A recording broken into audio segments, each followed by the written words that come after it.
couple mistakes.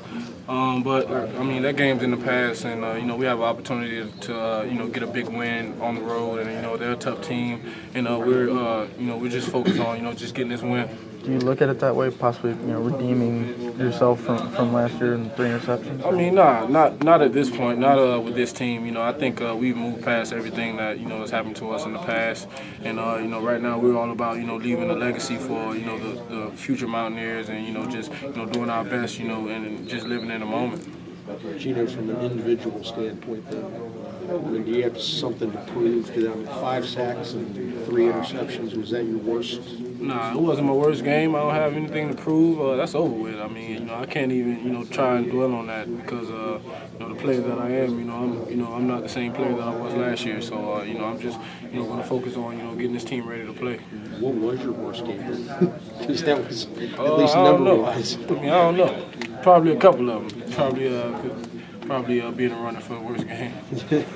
Geno, you've got a couple Miramar guys in the secondary. Do you know those guys, and does it help you at all that you do know them? I'm familiar with you know, a few of those guys in the secondary. You know, Philip Thomas, I've known him for a while. Rashard Anderson is my long time buddy. Keon Lynn, he also is a guy that, you know, I've known for a long time. So, you know, I know those guys, but you know, I know you know, one thing about them, they're going to be ready to play.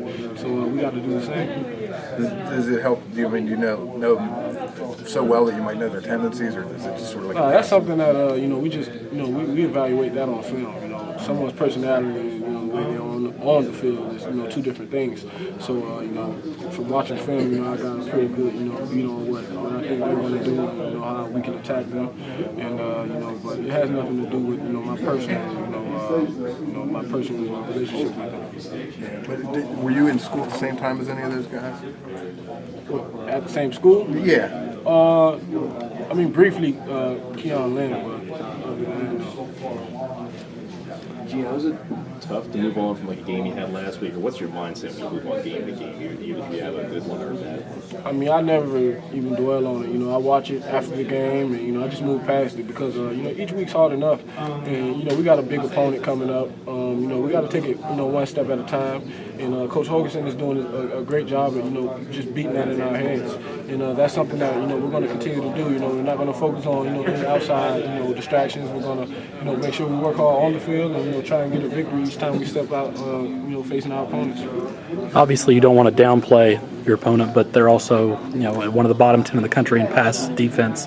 Where have they struggled in that area that you've seen when you've reviewed film? You know, overall, I just think they play some really good passing teams. You know, Wake Forest has a good, you know, passing game. Rutgers did a good job passing on them. You know, just, you know, every game's different. You know, those guys show some things on film that, you know, like I said, I feel like we can attack. But, you know, never are we going to take them lightly because, I mean, you know, we're not that good yet. Is it